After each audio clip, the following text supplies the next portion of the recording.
দুর্গাপুরে আলুর চাপে নাকাল জনপদ, হিমাগারে ঠাঁই নেই, তীব্র যানজটে জনজীবন বিপর্যস্ত। রাজশাহীর দুর্গাপুর পৌর এলাকার দেবীপুর গ্রামে অবস্থিত নিগার কোল্ড স্টোর ঘিরে সৃষ্টি হয়েছে ভয়াবহ যানজট।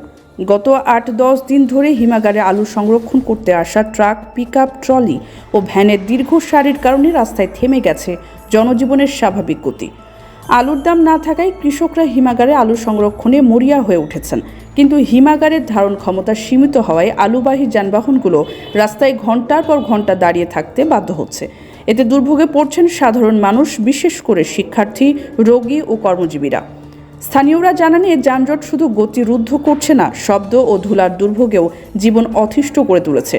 জরুরি সেবার জন্য 999-এ একাধিকবার ফোন করেও কোনো কার্যকর সাড়া মেলেনি বলে অভিযোগ উঠেছে। কৃষকরা বলছেন, বাজারে আলুর ন্যায্য দাম না থাকায় সংরক্ষণের বিকল্প নেই, কিন্তু জায়গা পেতে ঘন্টার পর ঘন্টা অপেক্ষা করতে হচ্ছে। হিমাগার কর্তৃপক্ষের একাধিক কর্মচারী জানান, চাহিদার তুলনায় হিমাগারের জায়গা অপ্রতুল। অতিরিক্ত চাপ সামাল দিতে হিমশিম খেতে হচ্ছে তাদের।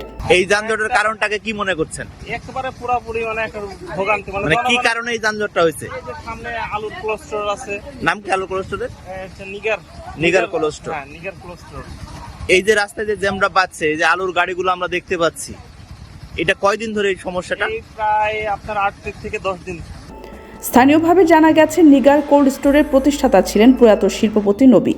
বর্তমানে এর পরিচালনার দায়িত্বে আছেন তার ভাই মোহাম্মদ নুরুল ইসলাম। কর্তৃপক্ষকে বলেছিলেন আপনারা? বললাম না, কথা বললো আপনার সাথে, কর্তৃপক্ষ কোনো কথাই বলবে না। নুরুল নবী নিগার কোল্ড স্টোরের মালিক পক্ষের সঙ্গে যোগাযোগের চেষ্টা করা হলেও অফিস কক্ষে গিয়ে কাউকে পাওয়া যায়নি।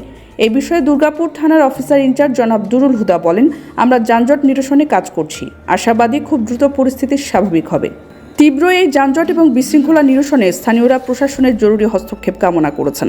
তারা আশা করছেন, দ্রুত কার্যকর ব্যবস্থা নিয়ে সাধারণ মানুষের দুর্ভোগ লাঘব করা হবে এবং কৃষকদের জন্য সুষ্ঠু সংরক্ষণ ব্যবস্থাও নিশ্চিত করা হবে।